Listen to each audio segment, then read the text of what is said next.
ánimo.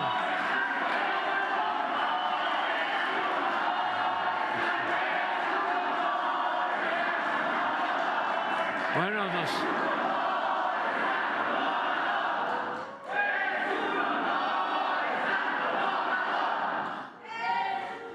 nos da mucho gusto. Igualmente, miren, es tan especial este día y esta mañanera que miren la corbata que me puse de águilas, de puras aguilitas, porque nos da, repito, siéntese, por favor, mucho gusto que estén aquí comunicadores independientes, mujeres y hombres. Es fundamental la comunicación, el noble oficio del periodismo. Rubén Darío decía que un buen ciudadano con ideas progresistas debía reunir lo que él llamaba las 3 P: ser político, periodista y poeta. Y en la historia del mundo y en la historia de nuestra América, como diría Martí, y en la historia de México, el periodismo ha jugado un papel fundamental en las transformaciones. Nosotros tuvimos la mejor prensa durante la transformación que llevaron a cabo los liberales encabezados por Juárez. Se llegó a decir, don Daniel Cosío Villegas llegó a hablar de que era la mejor prensa que se tenía hasta nuestros tiempos, la mejor prensa que había habido hasta nuestros tiempos. Y los políticos lo mismo. Antes no se hablaba con respeto a la diversidad, se decía que eran hombres, y ahora hay que agregar hombres y mujeres, decían hombres que parecían gigantes, tanto los periodistas como los que se dedicaban a la política. Y eso durante el periodo de la Reforma y de la Intervención. De ahí viene Francisco Zarco, de ahí viene Guillermo Prieto y otros más. Y también durante la tercera transformación,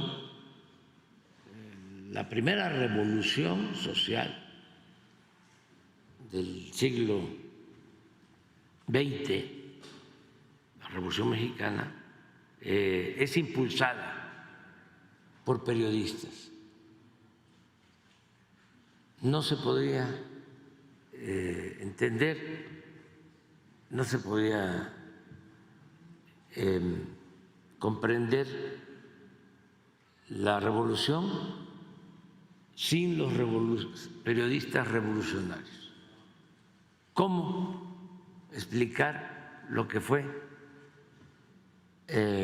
la huelga de Cananea en 1906 o la huelga y la represión en 1907 en Río Blanco sin los magonistas? Ellos, con el periodismo que hacían, no solo difundían ideas, formaban cuadros. Es el movimiento político que más cuadros para la transformación ha formado.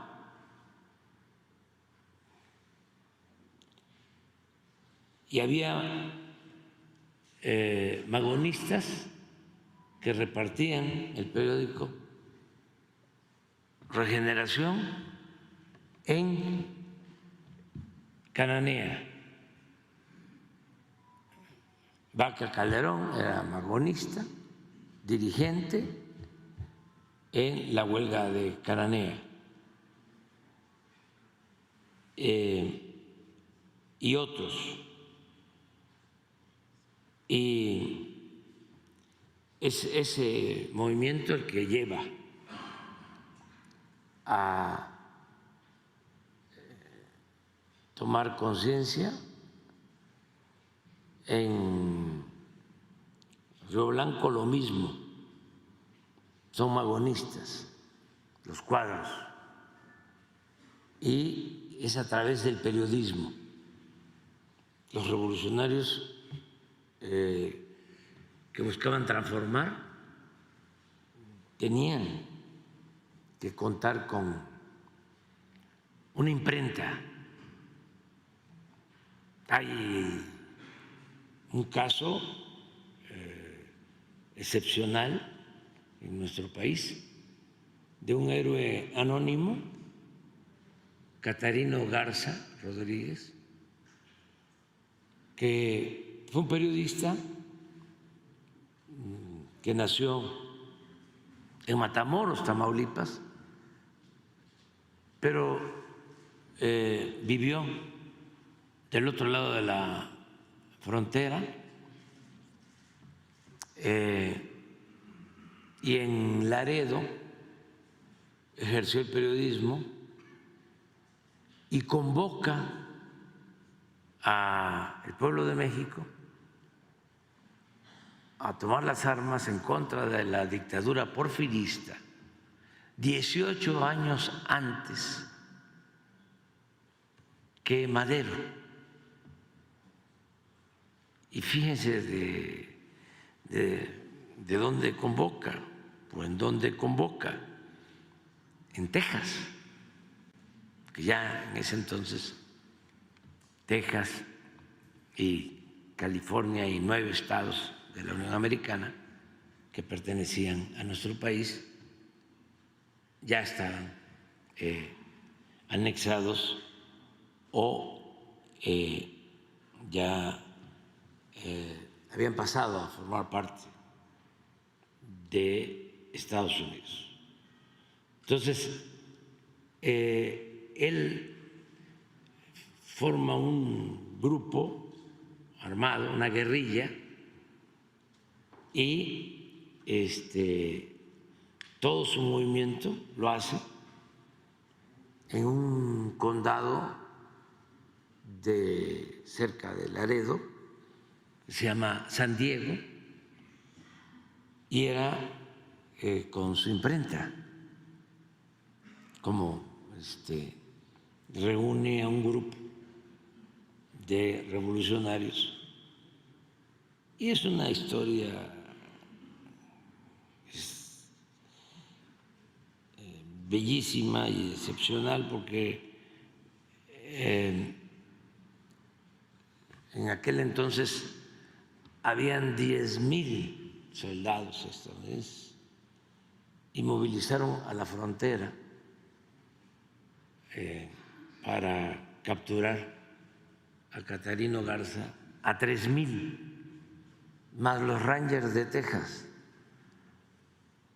más los soldados de Porfirio Díaz a cargo de Bernardo Reyes, que blindaron la frontera. Todo eso para combatir al filibustero, porque así le llamaron después de Catarino Garza. Y de repente desaparece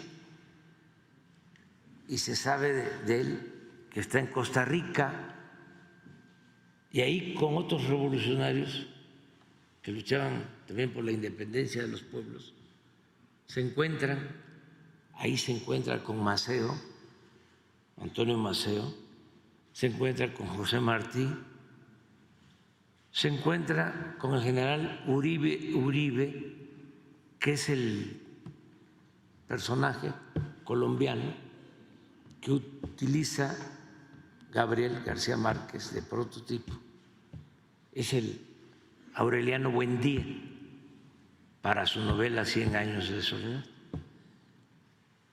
Entonces, ahí en Costa Rica se unen todos estos revolucionarios y unos van a luchar por la independencia de Cuba y otros van a luchar para mantener integrada la Gran Colombia, porque ya había la pretensión de crear un país autónomo independiente que fue Panamá, porque ya estaba detrás el proyecto del canal. Y entonces los liberales revolucionarios colombianos no querían que se llevara a cabo esa segregación, y Catarino tiene el ofrecimiento de los dos grupos, de los cubanos y de los colombianos, de que si iba a ayudar a la independencia de Cuba, que era pues la joya de la corona, porque era el único país, estamos hablando de 1892, 94, que todavía pertenecía a España.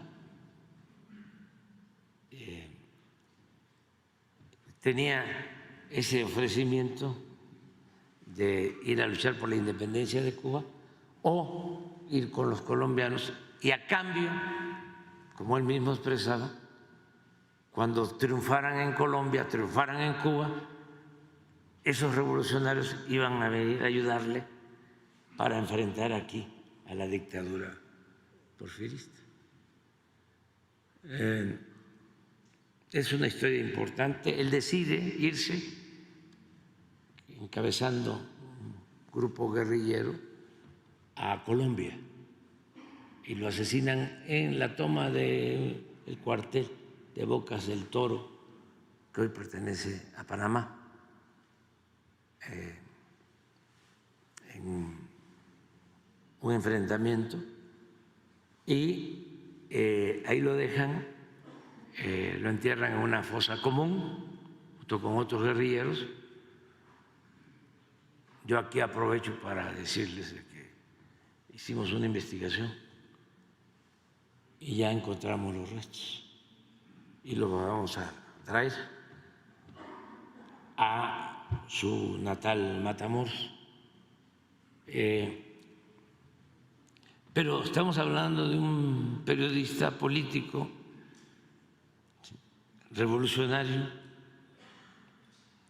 Es interesante también porque en aquellos tiempos como ahora, los conservadores, a todos los que luchaban por la justicia, los llamaban bandidos.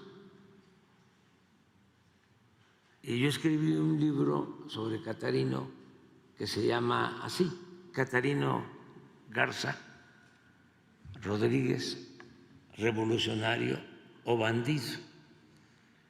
Y la respuesta la da el mismo que lo combate, un militar conservador colombiano que llega a admirarlo y dice: Catarino, palabras más, palabras menos, no era el bandido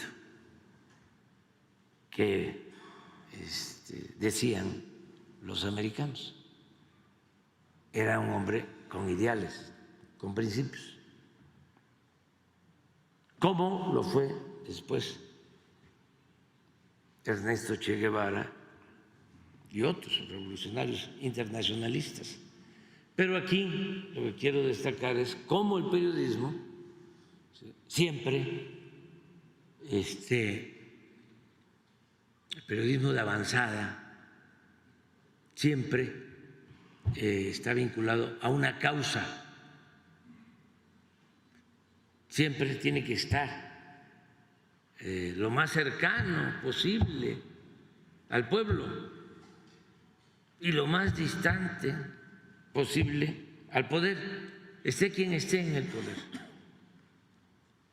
Lo mejor del periodismo es eso, esas épocas de transformación. Entonces nosotros en México tenemos esa tradición del periodismo de los Flores Magón, de Catarino Garza, de Daniel Cabrera, que para mí es el mejor periodista que ha existido en nuestro país,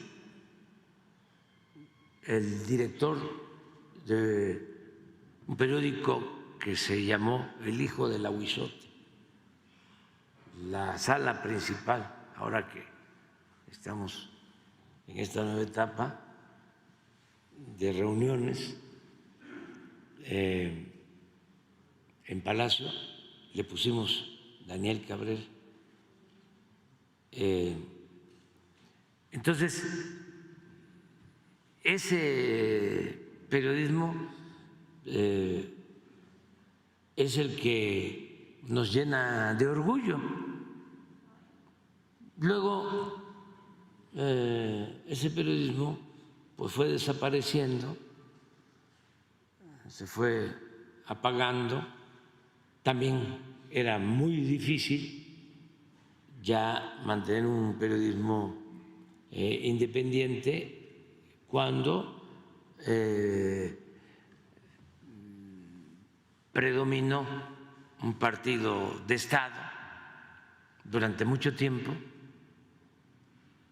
y ese partido de Estado empezó a cooptar, a comprar conciencias y lealtades y surgió pues una prensa completamente subordinada al poder, que como vasallos cumplían con la máxima de obedecer y callar.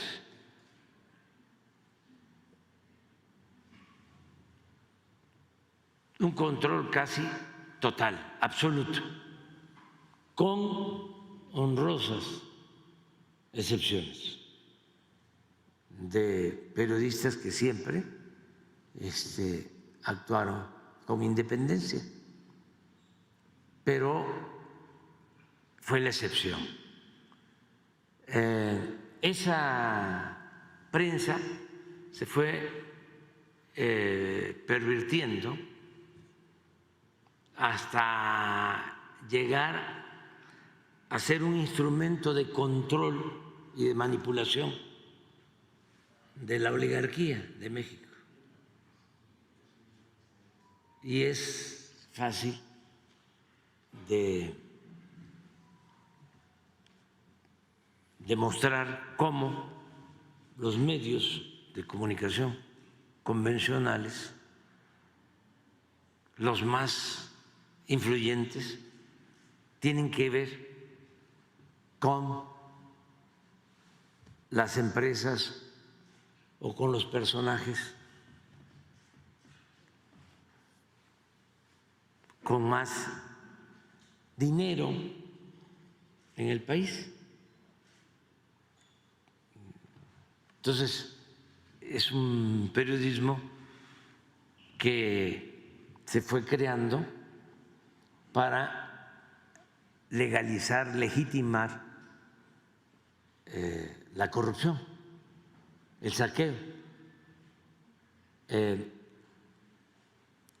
y para combatir a la oposición que buscaba transformar el país.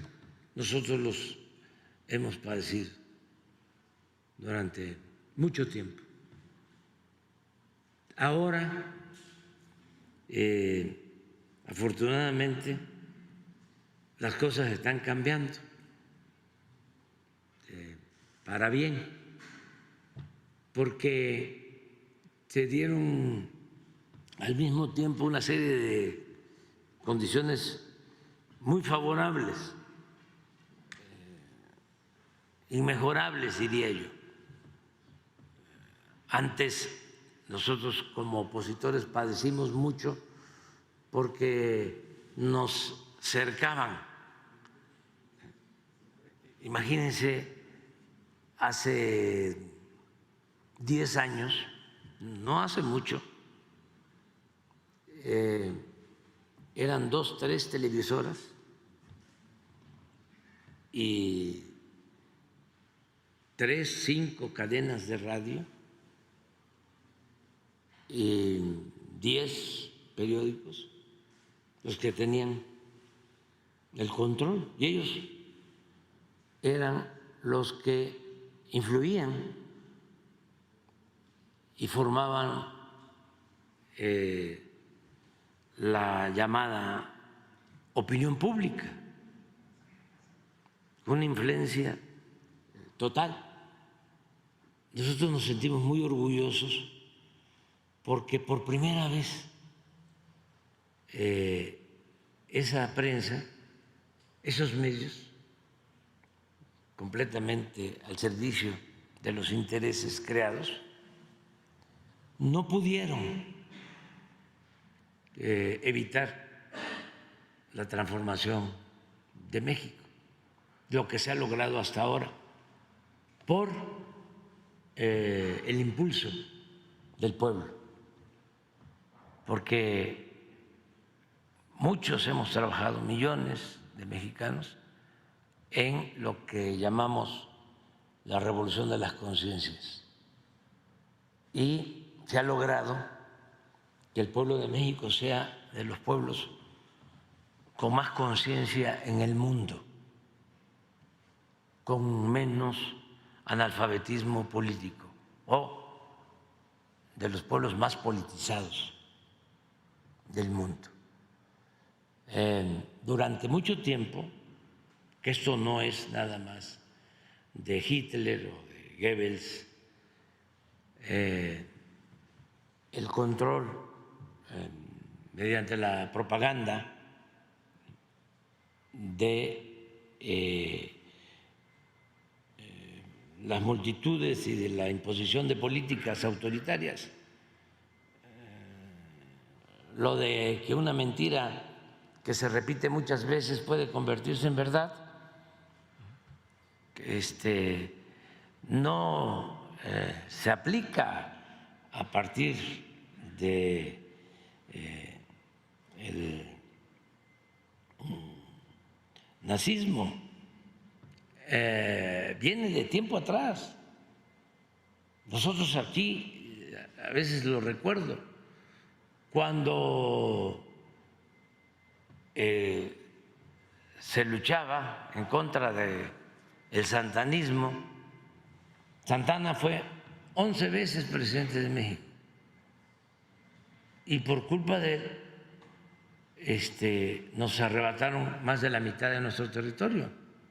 Fue un gran zarpazo en la intervención estadounidense de 1847-48, y se tiene que ir Santana, pues imagínense, se tiene que ir al exilio, y los conservadores a los 2 años van a buscarlo, y el ideólogo principal del conservadurismo, Lucas Alamán, le escribe y le dice: no se preocupe, venga. Después del daño causado, imagínense cómo quedó nuestro país. Sí, en 1847 toman la Ciudad de México, izaron la bandera estadounidense en este palacio. Una gran tragedia. ¿Para qué los conservadores vuelvan a traer a Santana, que, dicho sea de paso, regresó para acabar de afectar al país, porque todavía vendió otro pedazo de nuestro territorio y empezó toda una tiranía. Bueno, Lucas Alamán le dice en una carta: venga, porque nosotros los conservadores tenemos el control o somos dueños de los principales periódicos de la capital y de los estados, y nosotros manejamos la llamada opinión general, lo que después se conoce como opinión pública. Entonces, ¿desde cuándo la política mediática es un elemento fundamental de control, de manipulación de los pueblos? Entonces, imagínense lo que sucedió recientemente en nuestro país, todo un acontecimiento que por primera vez en siglos, con todos los medios convencionales en contra, el pueblo de México dice no al retroceso. No queremos que regresen los corruptos, no queremos que regresen por sus reales, queremos que continúe la transformación en el país. Y no les funcionaron sus medios convencionales, sus famosos conductores de radio, de televisión. Era tóxico, era insoportable lo que se escuchaba en la radio durante la campaña pasada. Podían ustedes ir en un automóvil escuchando un noticiero y todo era en contra de nosotros, pero le cambiaban de estación y estaba otro noticiero y era lo mismo, un bombardeo constante. Esto que nosotros padecimos, que enfrentamos, que afortunadamente vencimos, se repite en otros países y es un distintivo de cómo se ejerce el poder para beneficio de minorías. Por eso es importantísimo el que ustedes se reúnan como prensa, como medios alternativos, independientes, porque se necesita la contribución de ustedes. Hablaba yo de una serie de factores que influyeron para que se pudiese triunfar ante los medios convencionales. Pues desde luego, en primer lugar, el actor principal, el protagonista principal de esta historia es nuestro pueblo, que eso hay que tenerlo siempre muy presente. El motor del cambio es el pueblo. Eso a los conservadores no se les da. Ellos desprecian al pueblo. Ya no hablemos de que le tengan amor al pueblo, no le tienen ni siquiera respeto al pueblo. Pero ese es un problema, porque el pueblo es sabio. Entonces, un factor importante fue este movimiento de transformación, este cambio de mentalidad que es fundamental, porque cuando cambia la mentalidad del pueblo, cambia todo. Es lo más difícil de lograr, porque una cosa es que yo lo esté exponiendo y otra cosa es que se revise que llevamos años, muchos, porque esta es la labor de millones de mujeres y de hombres, haciendo conciencia, trabajando abajo. Les podría yo contar sobre lo que fue el periódico Regeneración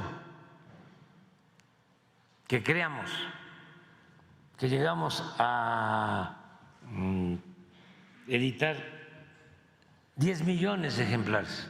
Pero lo más importante es que se entregaba casa por casa. Imagínense elaborar 10 millones de ejemplares no es problema. Con dinero hay imprentas, ¿no? Se elaboran. Sí, pero ¿cómo se distribuye? La organización que se requiere, además voluntaria, de mujeres, de hombres conscientes, que había en cada comunidad, en cada colonia, en cada pueblo, solo para eso, para ir casa por casa y entregar el periódico. Y llegó a ser, porque hicimos encuestas en ese entonces, hace 8 o 10 años, el medio más visto en el país. Y ni siquiera nuestros adversarios, porque además son muy prepotentes, se enteraron. Y a nosotros no nos convenía que se dieran cuenta. Entonces, fue una labor de muchísimos años. El trabajo, plaza por plaza, pueblo por pueblo, recorrer todo el país, pero también ayudó el que surgen las redes sociales, aparece el internet. Eso no lo teníamos cuando nos hicieron el fraude en el 2006. No, era guerra sucia. López Obrador, un peligro para México, día y noche. ¿Y cómo nos defendemos ante eso? Sí, no había ni derecho a la réplica. Cuando estaba esa campaña de peligro para México, teníamos nosotros, porque estábamos en proceso electoral, tiempo contratado en una televisora que no quiero ni siquiera mencionar, o cuyo nombre es preferible olvidar, y teníamos un contrato. Y cuando estaba más fuerte la campaña, la guerra sucia, nos cancelaron nuestro contrato de transmisión de nuestros mensajes. Entonces, no había en el 6 internet o redes sociales. Surgen las redes sociales y por eso decimos, es una bendición, benditas redes sociales. ¿Por qué? Porque ya se puede replicar. Ya cada ciudadano puede ser un medio de comunicación si tiene un teléfono, si tiene posibilidad de interactuar en una red social. Pero que a pesar de que eso nos ha ayudado muchísimo, porque aún con todo este sistema de manipulación de las redes sociales, que hay que analizarlos, ustedes que van a estar en este Congreso, hay que desmenuzarlos y explicarlos, transmitirlo a la gente, porque lo mejor es informar al pueblo. Entonces, no es fácil, porque entre nosotros podemos decir, son granjas de bots. ¿Y qué es eso? ¿Son bots? ¿Qué es eso? ¿Cómo lo explicamos? ¿Cómo explicamos de que pueden automatizar una leyenda y difundirla masivamente? Pero investigar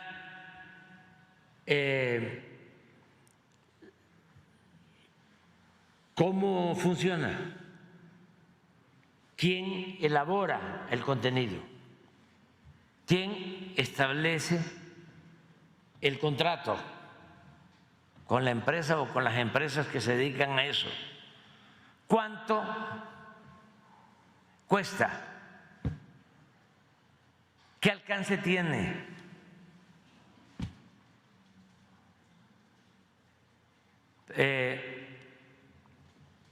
y cómo hacer conciencia de que eso es ficticio, que no son ciudadanos de carne y hueso y un pedazo de pescuezo, sino que son robots, pero explicarlo bien. Ahora, ¿quién maneja esto? ¿Quiénes se han ido apoderando de el Internet, de las redes? O sea, sí, el pueblo, pero también ya hay corporaciones que tienen control y que, así como se domina la prensa escrita, ya quieren dominar también todo lo relacionado con las redes. ¿Y qué hacer ante eso? Bueno, pues por eso es extraordinario el que ustedes se reúnan aquí, son bienvenidos, porque es la manera de enfrentar el autoritarismo, de enfrentar la censura, la manipulación, y que la verdad siempre se abra paso y llegue hasta el último rincón del planeta, la verdad, y que se esté informando a nuestro pueblo y a los pueblos hermanos, y que se avance, porque si no, cuesta más trabajo. O sea, sí se puede, y México es un ejemplo de eso, que sí se puede vencer a los medios vinculados a la oligarquía para mantener un régimen de corrupción, de injusticias, de privilegios. Se puede con el pueblo. El pueblo es mucha pieza.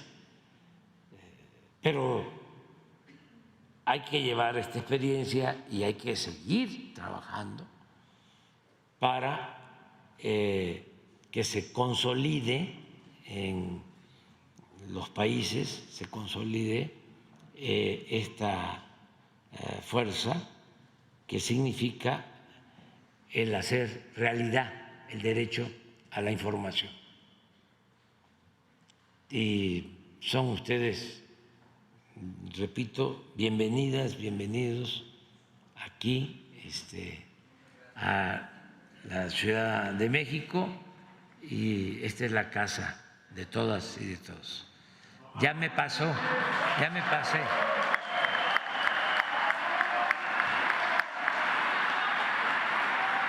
Ahora vamos